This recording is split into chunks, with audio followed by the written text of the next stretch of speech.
Hey, what's going on, guys? It's ETA Prime back here again. Today, I'm here with the UDOO Quad. Now, the guys over at UDOO were nice enough to send me a sample board of this unit. This is kind of a precursor to the new UDOO X86 that they launched on Kickstarter. And actually, that's the only Kickstarter that I have ever backed. And I kind of feel bad about that. But the board looks so awesome that I had to back it. I really want to get my hands on one as soon as possible. So what we have here is the UDOO Quad. This has a Freescale IMX6 ARM Cortex A9 quad core. It's clocked in at 1 gigahertz. The GPU is a Vivanti GC2000, plus it has a Vivanti GC355 and a Vivanti GC320 GPU. So 3 GPUs built in. You won't be using all 3 GPUs at the same time, but it's nice to know that it has them. It has an Amtel SAM3X8E ARM Cortex M3. This is the same CPU that is in the Arduino Duo. And as you can see, it has the Arduino pinouts here, which is really cool to have on a board. This really makes it very useful as a development board and just something cool to mess with.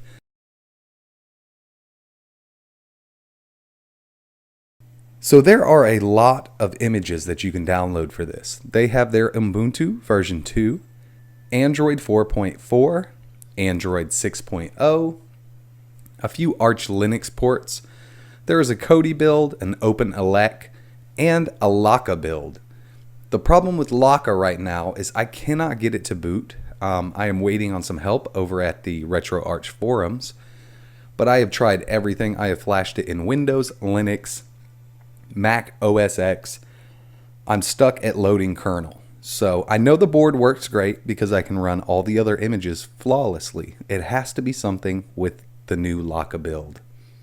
As you can see here, we have the microphone in, audio out, 2 USB ports, HDMI, Ethernet, 2 OTG ports. Over here, we have an on and off switch, and it has this massive heatsink on it.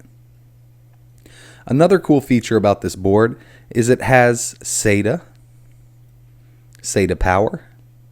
It also has a DSi display for an LCD. So I have messed with this board a little bit. Now I have run the Ubuntu and it runs very, very good. One of the coolest features about this is the Arduino built in. So you can have the operating system running and use the Arduino command software from inside Ubuntu.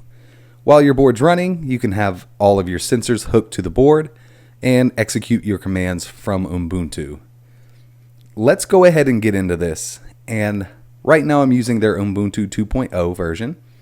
I have preloaded a few cool, neat little extras on here. Now you know I like to do emulation, and that's what we're going to do. So we're here at the desktop of the UDOO Ubuntu 2.0 build. It comes with a bunch of pre-installed applications. As you can see here, I have RetroArch and FSUAE launcher installed. These do not come pre-installed. I installed these through the terminal myself. RetroArch runs pretty good. And FSUAE is an Amiga emulator.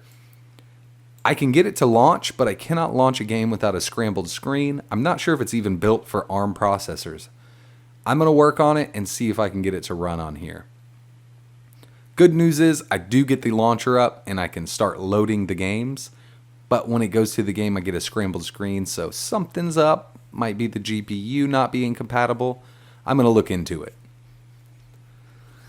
So they also have an Android 4.4, Android 6.0, Arch Linux, an OpenELEC, and a Kodi build that you can download and install.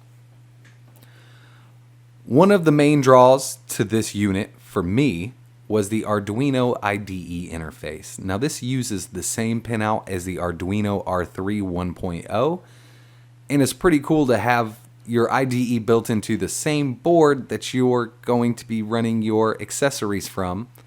Usually you have to take your Arduino, plug it into USB, plug it into another computer with an operating system running an Arduino IDE interface program. You can send your commands from there. But we're pretty much using an Ubuntu computer with an Arduino built onto it. So it's pretty cool to have that. That was one of the main draws. I've never owned an Arduino. I am going to order an Ultimate Starter Kit and see what I can get done with this. On the desktop, first thing you really need to do is go to Software Updater and just let it run, update your software. It can take anywhere from 10 to 30 minutes, so just be patient. There is Wi-Fi built onto the Quad, as you see in the picture here. Comes with a Wi-Fi chip. And the other notable thing here is I am running this from the barrel jack, and I'm using a 12 volt 3 amp power supply. Now they say this runs on 6 to 12 volts. I opted to do the 12 because I had an extra power brick for an old HP monitor. It was the same size jack, positive in the middle terminal, negative on the outer edge. So it worked perfectly for this, and at 3 amps I should have no problem with low power. Open up our menu here. Under Accessories, we have our Archive Manager, File Manager, one of the coolest apps ever, a calculator, keyboard, leaf pad, terminal again, education, we have Scratch and Squeak. If you've never used Scratch or Squeak, Scratch is amazing for kids or even adults to learn programming with. Electronics, an Arduino IDE interface. Games will not be listed here. Like I said, I installed the FSUAE Amiga emulator and RetroArch. Graphics, document viewer, image viewer. In another video, I am going to install GIMP and see how it runs on here. Now, I used GIMP years ago before I was able to afford Photoshop, and I love GIMP. I was actually thinking about going back to GIMP for a little while, using one of these boards because a lot of them do run it, and some of them run it very, very well.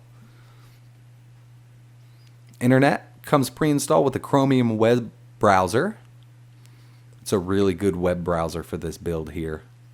You can install others if you are familiar with Linux, like Firefox and other Linux compatible web browsers. Office, Abbey Word, document viewer. Got Bluefish editor, Scratch and Squeak, sound and video, pulse audio, volume control. Usually you have like a VLC player or something here, but they do offer a Kodi build and an Open Elect build. You may be able to install VLC through the terminal. I haven't tried it yet. I'm pretty sure you'd be able to do that. System tools, calibrate touchscreen. There is a DSI connector on the board, and they do sell a touchscreen for this. Ubuntu Software Center. Download some games and stuff like that through here. Software Updater and your Task Manager. And here we have all of our settings. So the operating system runs very good. Web browsing is fast. Videos are a bit choppy, running them at 1080p through YouTube on the Chromium web browser. But I have my phone and my desktop and everything. I didn't get this for a web browser. The Arduino was the draw for me. But I did install RetroArch, and like you guys know, I love retro emulation, so we're going to get right into it. First, I installed this through terminal using their test PPA. Then I went to the stable build, and I am able to play most of the cores. Under the test PPA that I downloaded first through terminal, I didn't have N64, so I figured I'd try stable, and lo and behold, it worked. Open this up. I have a PS3 controller connected with a USB cable. And I've already set this up for a few games. We're going to get into it. First up, let's try Donkey Kong. Now this is the Atari 2600 version. And my controller is already pre-configured. It runs very good with this setup here. Oh man, he got me.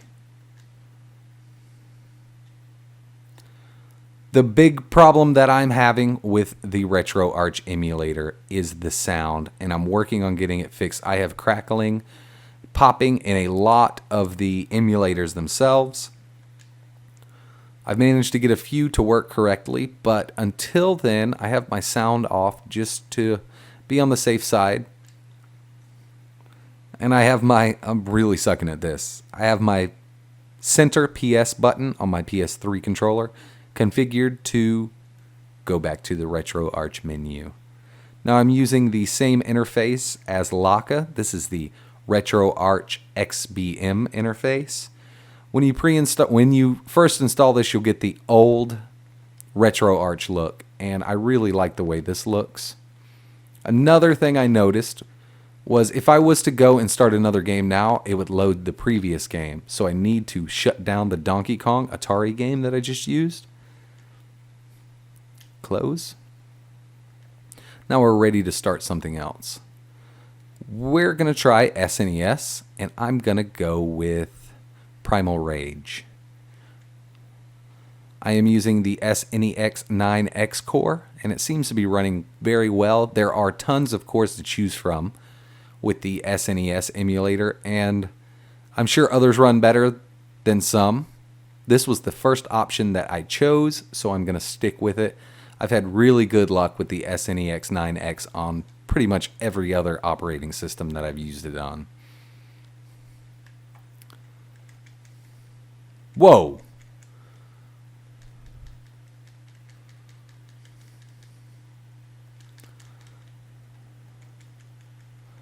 Now I'm not sure if this is lag or if this is how the game played before, but what I'm going to do is back out of here and I'm going to change my core. I'm going to go to a different game and change my core just to see.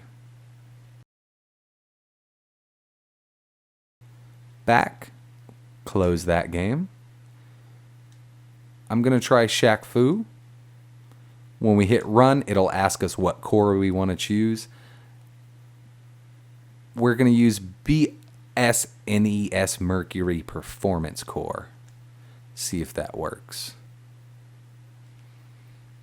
Now, I had my 4-year-old daughter play SNES and Sega Genesis on this unit for about 4 hours yesterday, and she had no trouble. Didn't crash, didn't overheat. We were able to exit back out directly to the Ubuntu desktop.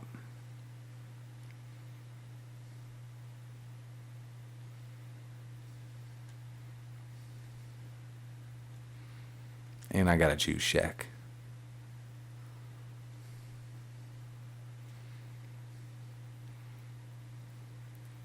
And if you're having trouble running games, you can always change different settings, change your cores.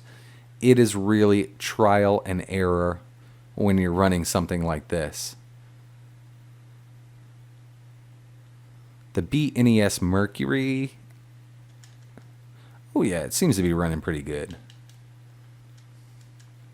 So they have one for performance, accuracy, and speed. And I chose the performance. So it's not going to, sound's not going to be as accurate and stuff like that, but it should perform a little better. And man, this game is so good, guys.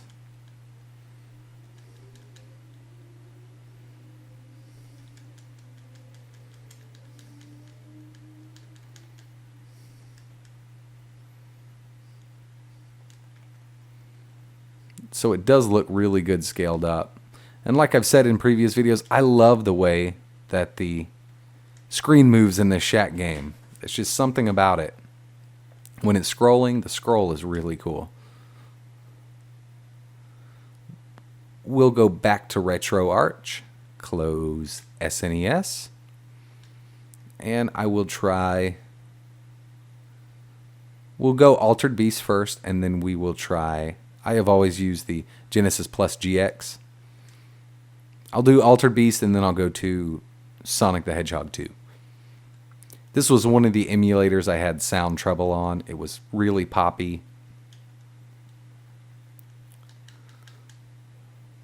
And this emulator definitely runs at full speed on this unit.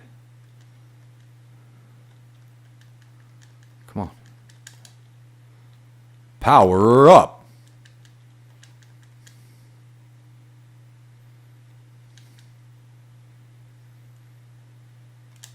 Oh.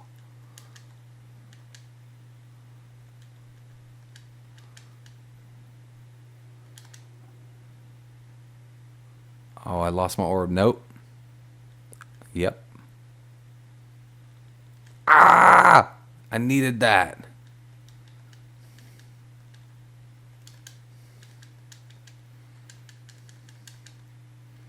Give me that. Give me that. I'm getting buffer. They call it getting swole. I don't know. Is that what the kids are saying nowadays?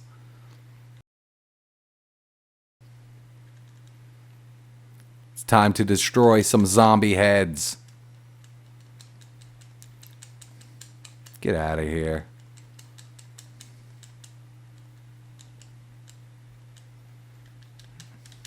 Oh!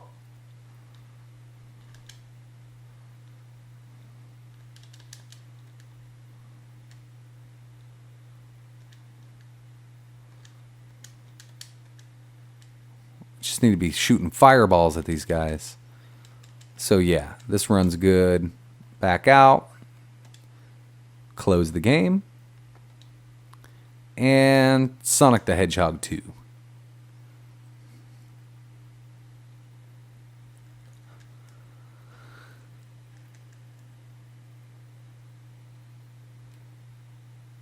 Emerald Hill Zone 1. Alright.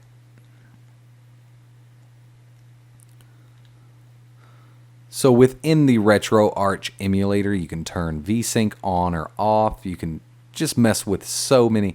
I love RetroArch, and I've used it for years on Android.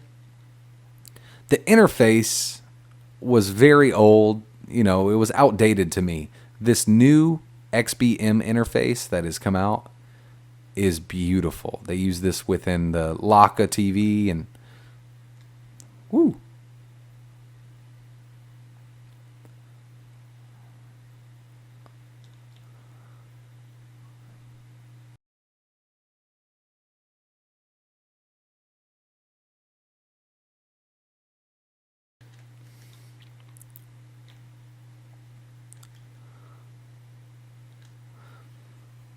That's it. Back out. We'll just close this game and I will exit RetroArch by going over to my RetroArch buddy here and quit RetroArch.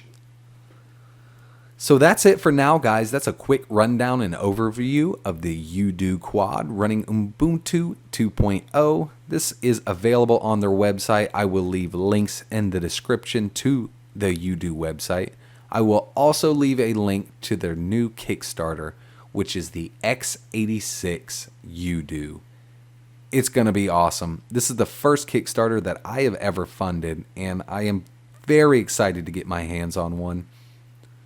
It runs... Now, there's several versions you can get. You can get the slower Intel Atom processor.